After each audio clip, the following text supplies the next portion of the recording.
Hello everyone, welcome to the lecture series on Foundations of Deep Learning, Concepts and Applications. In the previous session, we have started with the sequence to sequence models, where in the last session, we have seen why the deep learning models such as ANN and CNN fail for sequential data. So, this is what we have explored, and then we have seen the architecture of RNN. Then we looked into how RNN remembers the previous input while processing the next one using something called as recurrent connections. And towards the end of the previous session, we have seen something called types of RNN. So, in today's session, we will solve one numerical example, and more specifically we will focus on the forward computation in RNN, that is from input to hidden layer, from hidden layer to output. So that we will try to understand, theoretically we have seen in the previous session how the previous input is going to have an influence when the model is processing the current input. So, we have seen that theoretically in our previous session. So, here we will with the numerical example, we will try to understand how the previous input will have an influence when the model is processing the current input.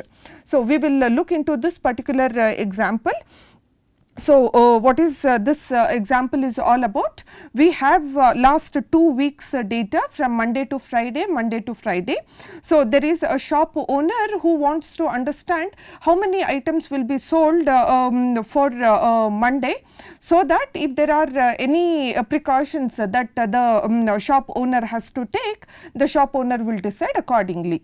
So, in order to predict how many items that will be sold on Monday, so the owner has to look into the trend of the last 2 weeks data. So, this is what the example, we will look into this. So, we will solve this particular problem. So, from the previous session, what exactly we have seen, whenever we are building a neural network, more specifically for a sequential data, the following 2 points are very important. What are the 2 points? Whenever you are processing an input, there has to be a dependency between the input. The model has to handle the dependencies. So, this is the first criteria when we are building an RNN model, and the second is the model should be able to handle any variable length input. For example, if you are processing an text related examples, deep learning is. So, when you take this particular sentence, or deep learning is a subset of. So, when you look into this particular sentence, the word deep is having only 4 letters, is having a different. So, every word is having a variable length. So, RNN, the model should be able to handle even an application of this nature. Therefore, whatever the model that we are building, the model should be able to handle these 2 points. First, it should be able to handle the dependencies between the input, and the second, it should handle a variable length inputs. Now, in order to achieve these 2, whatever the model that we are building, at each time step, the function executed by the model should be same. So, from our previous session, we have seen what exactly mean by the model should be same. The weights that are shared should be same for every input that we are going to process it.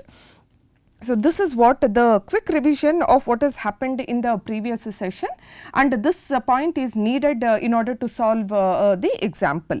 So, this is an input that we are considering. Now, here if you see, the very first step is some value is very small and some values are very large. So, we are going to normalize it. So, how do we normalize? Somewhere go back to our week 1 session, where we have seen in the hands on how do we normalize it. There are 2 ways that we can normalize, one using min max scalar and the second using a standardization technique. So, what we are using here, we are using a min max scalar. So, what exactly is min max? in the entire input for a given data, take what is the minimum value. So, if you see here in this particular, the minimum value here is 6, and when you look into the maximum value is 12. So, how are we going to process it? Take the first input 9 minus this first input, and then the minimum value here is 6 and the maximum value here is 12 minus 6. So, when you compute, you will get an answer 0.5. So, that 0.5 is written here. Now, next take the next input. So, here how do you take the next input? The next value here is 7. So, 7 minus 6 divided by 12 minus 6, we will get 0.17, and so on so forth. So, the very first step what we have done here is we have normalized the data. How did we normalize the data? For a particular feature, we have considered what is the minimum value and what is the maximum value, and then we have normalized the values here. So, this is what is the data that we have obtained. And next, because it is RNN, when we have a current input, we have to process or we have to predict the next day's data. So, this is how this particular data is. When you have a Monday and a Tuesday's data, our aim is to predict Wednesday. When we have Monday, Tuesday, Wednesday's data, our aim is to predict Thursday's data, Thursday's value. So, this is what is the sequential data or a time series data. So, because of this, there is a way that we now need to give the input and its output. So, what is the input here? When we have Monday's data, our aim is to predict Tuesday. So, which means if x is 0.5, then y will be 0.17. Right. Now, here when we have Tuesday's data, our aim is to predict Wednesday, which means if our x is 0.17, then y will be 0.00. Then if this is x 0.0, then y is 0.67. So, we now need to give this input and accordingly the output. So, how we are going to do? The next, take this particular data, and then you bring one step down and left. So, this is just a visualization. However, in the hands on you will be seeing this. So, now look at the way that we have given mapped the data. When we have Monday's data as an x, then we have Tuesday's data. This is Tuesday, right? Tuesday's data as y for this particular value. When we have Tuesday's data, Wednesday is our y. So, this is how, now this is x and this is y. So, this is how we have prepared our data. Now, the next step is we have to build the RNN model. How is that we are building the RNN model? Now, if you see here, this is one input you are passing and you are getting one output. So, in our different types of RNN, for this particular data, what we are building is one-to-one model, one input, one output. So, if you see here, this is one input, this is one output that we are getting. So, if you just look only into this part of model, it is one-to-one model. So, similar way, here our ultimate aim is when we have a sequence of data, our ultimate aim is to predict this value. For example, let us assume you are passing Thursday's this particular value and our aim is to get this value. So, if that is the case, you are passing various inputs. At every time step, we are passing the input. Even though we are getting output for every input that we are passing, ideally all of these becomes don't care. Although the model is giving us the output, but ultimately we are interested only in getting this output. If that is the case, what kind of model it is? Many inputs and only one output you are getting. Although we are getting respective outputs, but all those outputs ideally we don't care. So, in that case it is many inputs and one output, many to one. So, once we have a model of this, when you pass a new input, our aim is to predict what will be this value. So, this is what is the problem statement here. Now, with this, let us see how exactly we will be solving this particular problem. So, this is the input. If you see, we have now considered a normalized values only, and then from the previous slide we have understood how we are getting this y. So, now with this we have to see what will be the y predict. Now, what model that we have built here is 1 to 1. Now, we are passing the input 0.5. Now, this input is passed to the hidden layer, and from hidden layer you are getting the output. So, and we have seen from the previous session that once you make a connection, there will be an weight, and for every of the layer there will be a bias. So, here the weight, input weight that we have considered is minus 1.0, and input bias here is 0.5. Similar way, here the output weight, that is from hidden layer to output layer, on the connection we have an weight, and the weight here is 1.10, and then the bias is minus 0.11. So, this is the data that is given to us. Now, what is the first step? The first step here is whenever you take the hidden layer, at the hidden layer you will have the summation part and you will have an activation part. So, the very first step what we are computing is for x1, which is 0.5. This is the input that we are computing, and then first we are calculating A1. What is A1 here? A1 is the summation part. Now, how do you compute this A1? Is it not input getting multiplied with the weight and then the bias? So, can we write an equation in this way? Input multiplied with the weight and then the bias term, which is Bx. Since it is the first input that we are considering, from the previous timestamp there is nothing that is passed. What does it mean? So, when we take WH and the previous timestamp, the previous, I am talking about this. So, from the previous hidden layer, the input. So, here this is the first instance that we are passing. So, from the previous we do not have any value. Ideally, this entire term becomes 0, which means we are only processing x1 Wx plus Bx. Just substitute the values in this. What is x1? x1 value is 0.5. What is Wx value? Wx value is minus 1.0. And what is Bx value? Bx value is 0.5. Ideally, this whole term is 0. So, what is this value? This value is minus 0.5 plus 0.5. So, A1 value what we have got is 0. What is this A1? The summation term here. Now, that summation, now that value should be passed to an activation function. What are we solving here? We are solving RNN. For RNN, what will be the activation function for the hidden layer? It is a tan h, which means now h1 is nothing but tan h of A1.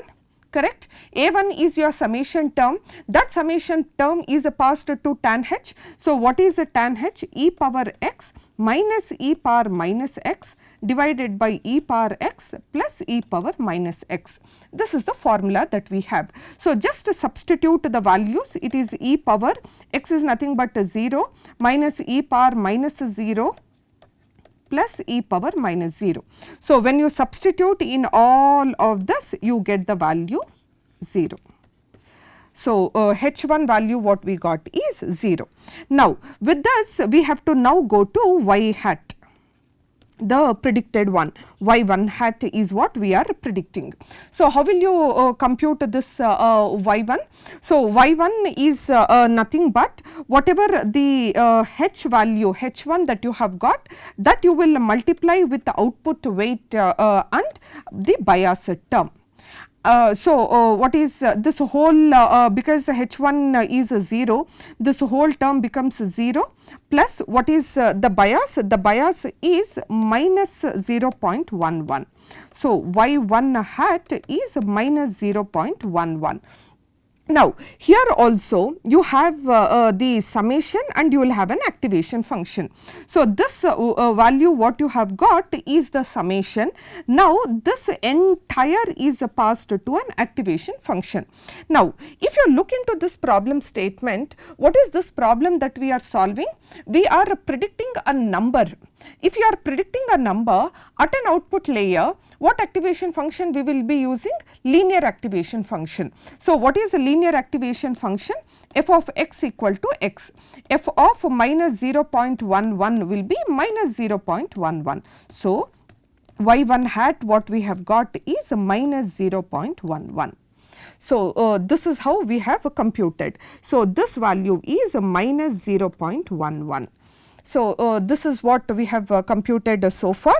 So, let me erase the value what we got is minus 0.11.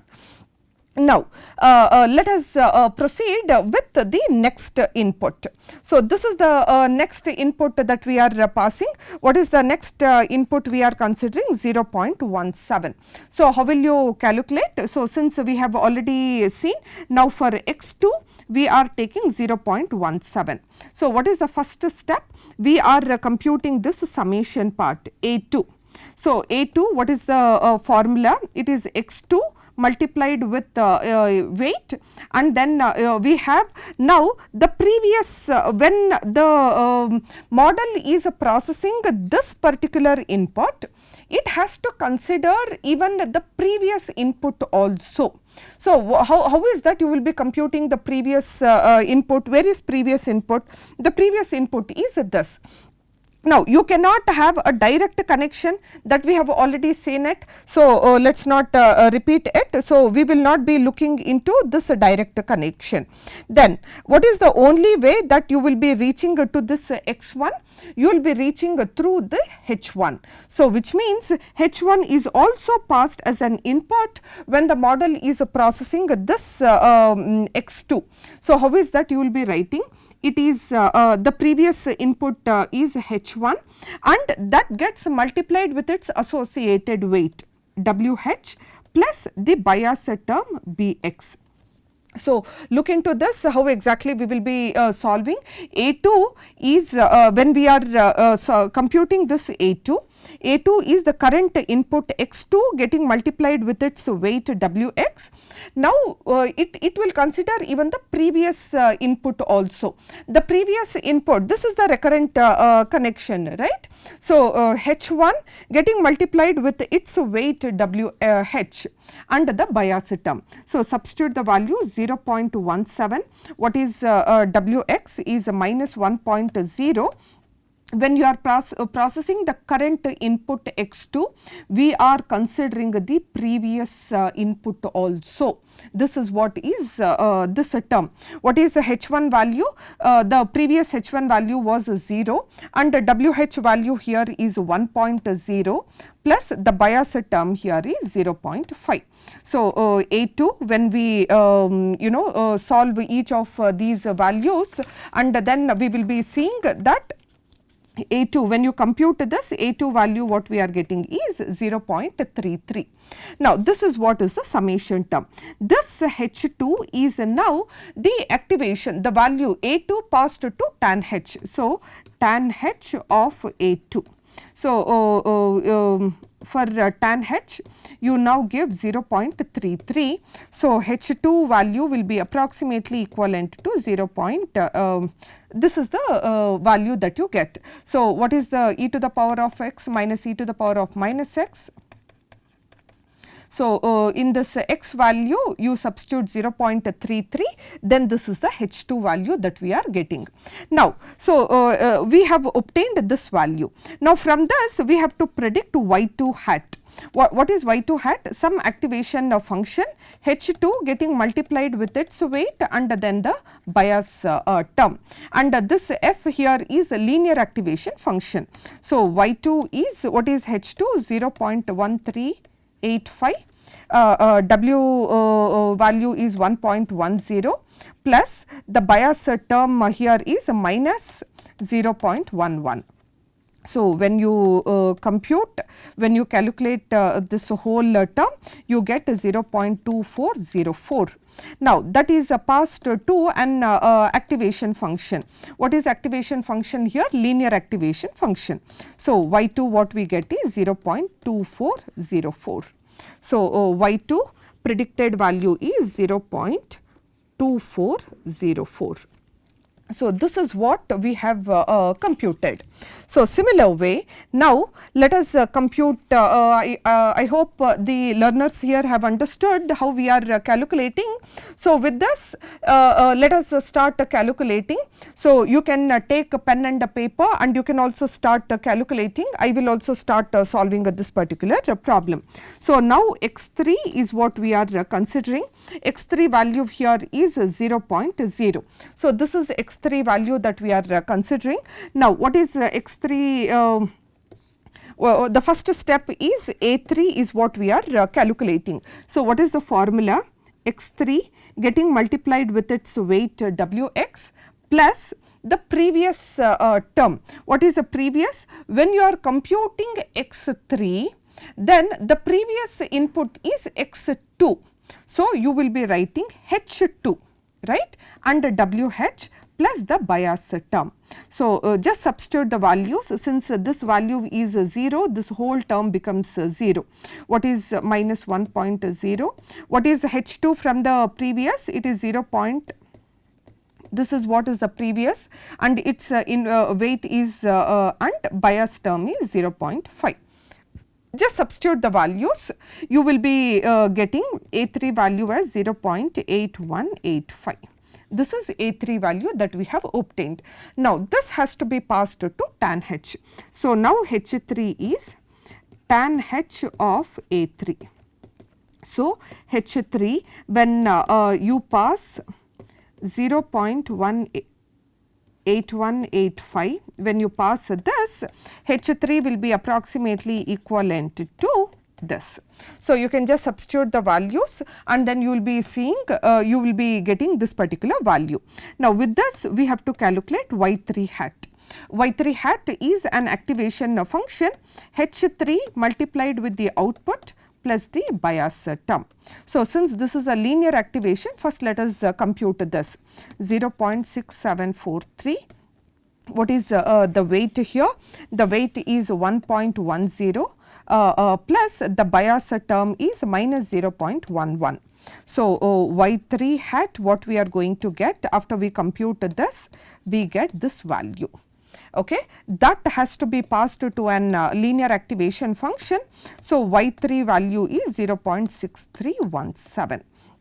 So, when you have this input 0.6317.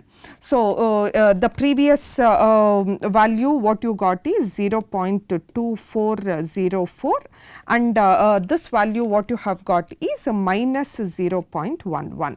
So, if you look into each of these, what we have computed, the ground truth value is 0.17 and the predicted value is minus 0.11. The ground truth value is 0 and the predicted value is 0.2. The ground truth is 0.67, the predicted value is 0.63. Fine. So, now let us go ahead and then compute the next value. What is the next? X4 value here is 0.67. So, along with me you also solve so that we will compare the answer. So, X4 value is 0.67.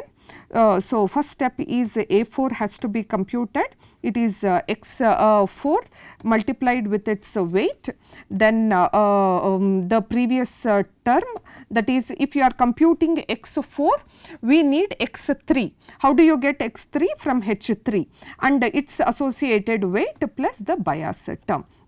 So, substitute the value 0.67 and what is the weight? It is minus 1.0 plus the previous H3 is 0.6743 and its weight is 1.0 plus the bias term. So, on computing you get this value. So, since I have solved this problem, this is the value. Now, this is the summation term A4. Now, that has to be passed to an this is summation, it has to be now passed to an activation. What is activation? It is tan h of 0.5043. So, H4 value will be approximately 0.4655. So, I hope you also got the same answer. Now, the next step is once you compute this, you will be now calculating y4 hat, which is an activation function, H4 getting multiplied with its weight and then the bias term. So, 0.4655 and what is its weight? Weight is this and what is the bias term? The bias term is this. So, y4 hat what we have finally got is 0.4020 when we compute this approximately. So, when this is passed to an activation function, y4 value is 0.4020. 0.4020, yeah. So, 0.4020. So, this is the ground truth and this is what is the predicted value. So, I hope you have understood how to solve this. So, with this let us now quickly go and solve x5. x5 is 0.33. So, you solve by yourself. It is x5 multiplied with its weight. When you are computing x5, you now need the previous x4 which is through h4 and its weight wh plus the bias term. So, when you substitute the values, you will get, so what is h4 from the previous? It is 4655 and bias term is 0.5. So, calculate this, you will get the value approximately equivalent to 6355. Now, y5 is tan h of 0.6355. So, y5 I am sorry, it is not y5, it is h5. h5 value what we are getting is 0.5618. Now, with this y5 hat has to be computed, which is an activation function h5 multiplied with its weight and then the bias term. So, 0.5618 and the weight here is 1.10 plus bias term is minus 0. So, y5 hat what we get is so, on solving this we get 0.5080. Now, that is passed to an activation. So, y5 is 0.5080. So, what is the input? This is 0.5080. So, this is what we have obtained. Now, the next is you will now calculate for x6. When you compute the input, when you are considering the x6 value as 0.17, we are now doing this. So, how will you do? So, it is first is A6. How will you compute A6? It is X6 multiplied with its input. Now, when you are considering X6, you have to now consider X5. X5 you will get through H5 multiplied with its weight plus the bias term. So, substitute the values.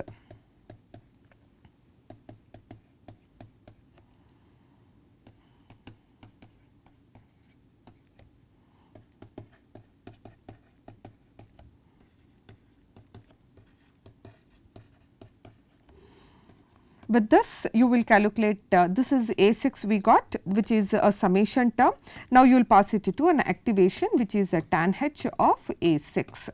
So, what will be X6 value? It is approximately equivalent to 7.7123.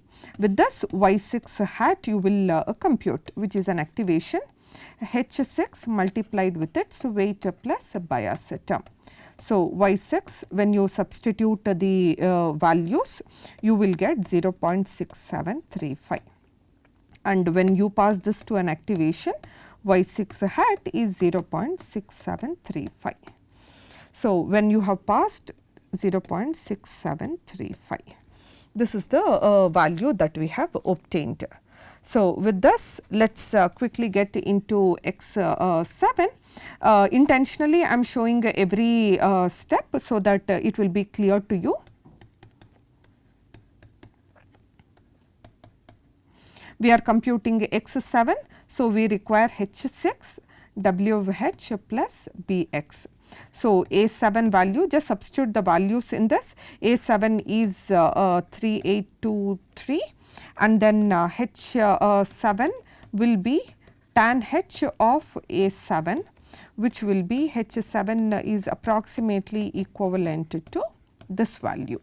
With this we will compute this, which is an activation function H7 multiplied with this and then the bias term. So, when you substitute the values in this, we will get approximately equivalent to this. When you pass it to an activation function, so when you have this input, we are getting 0.2912, right, and similar way. Let us now move to the last two inputs, which is X8. So, how is that you will be computing? By now let us go ahead with the X8 0.50. First is A8. A8 value will be 0.3647. We are computing, we are considering H7WH plus BX plus the input X8 multiplied with its weight. Then H8 will be the tan H of A8, which will be approximately equivalent to this value. With this you will be computing Y8 hat, which is an activation function H8 multiplied with the weight plus the bias term. So, Y8 hat will be equivalent to when you substitute the values, and it is passed to a linear activation function. So, you get this. I hope the computations, the calculated values are same. What you are computing and what value that I am getting are same. And the last input is X8, I mean X9. So, what is X9 value? 0.00. So, first step is A9 has to be computed, X9 multiplied with its weight. Because it is the 9th input, you are considering the previous, which is 8. So, H8 multiplied with its weight and then the bias term. So, when we substitute the values, we get approximately equivalent to this value. With this you are computing the summation term, which is A9. H9 value will be approximately equivalent to this value. Now y9 hat will be an function h9 multiplied with the weight plus the bias term. So y9 hat what we have got approximately is 0.6498. So that is passed to an activation function, linear activation function. So you will get 0.6498. So this is the input 0 and this is the value that we have obtained. So with this what we have computed, we have come to an end of this particular problem. We have all these are the inputs that we have considered, and this is the predicted value that we have obtained, and this is the ground truth that we have we already have this. With this the next step will be, are we not computing the loss? Now what is the output that we have predicted? The output that we have predicted is an regression, it is a linear problem. We have predicted a real number. Because we have predicted a real number, the loss that we are taking here is a mean square error loss. So this is a mean square error, and how are we computing the loss? The ground truth value 0.17 minus the predicted value, so minus 0.11 and this whole square. So this is how we have written whole square, plus the second term 0.00 minus 0.2404 whole square, plus the third term 0.67 minus 0. Whole square, plus this term 0.33 minus 0.4020 whole square, and so on. You will continue, come to the last one, it is 0.6498 whole square. This addition whole divided by the number of samples, the number of samples here are 9. So therefore the loss function, the loss value that we have obtained is 0.058. This is the loss value that we have obtained. Now what is that we are doing? Once we compute the loss, is it not we use the back propagation optimizers, and here we can use Adam optimizer, or you can use any of those different one of those optimizers, and you will back propagate. And in back propagate, what is that we will update? So if you go back, when you back propagate, you will update the weight WH, we will update the weight output weight, and we will update the input weight. So when we update each these weights, then again when you do this calculation, is it not now you get the less error? When you get very minimum error over a period of time, you will back propagate after a certain epochs, the error value will be very minimum. When the error value is minimum, what is the ideal meaning? The optimized weights we have obtained, WH input weight, the output weight, and then the recurrent connection weight, we are going to get the optimized values for all of these. So we get W star X, W star output, O, W star H. We are going to get an optimized one. For this optimized input, see now we have this Wx is optimized one, and you have W output as optimized, the previous WH is optimized. Similar way we are going to optimize the bias term also, we are going to optimize the bias term. So once we get this, now whatever the input that you pass here, the prediction will be very much closer to the real world scenario, right? So this is how the forward computation of RNN. So with this we have come to this particular session. In the next session we will see back propagation through time, and then we will see the challenges such as vanishing gradient and exploding gradients. So with this, thank you.